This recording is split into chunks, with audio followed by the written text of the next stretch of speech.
আল্লাহ আপনি আমার দিলের মধ্যে তাকওয়া দেন। আল্লাহ আপনি আমার দিল বিশুদ্ধ পবিত্র করে দেন।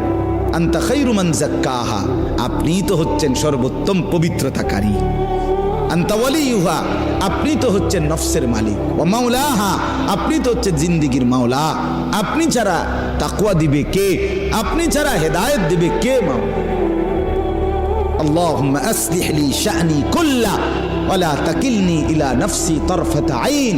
রাসূলের দোয়া, আল্লাহ আপনি আমার জিন্দেগিটা ঠিক করে দেন, আমার রাত ঠিক করে দেন, আমার দিন ঠিক করে দেন, আমার নামাজ ঠিক করে দেন, আমার ওযু ঠিক করে দেন, আমার হাসি ঠিক করে দেন, আমার কান্না ঠিক করে দেন, আমার দুপুর ঠিক করে দেন, আমার স্ত্রী সন্তানের সাথে সম্পর্ক ঠিক করে দেন, আমার মনিবের সাথে সম্পর্ক ঠিক করে দেন, আমার কবর ঠিক করে দেন, আমার আখিরাত ঠিক করে দেন, আমার বাজার ব্যবসা আয় উপার্জন ঠিক করে দেন।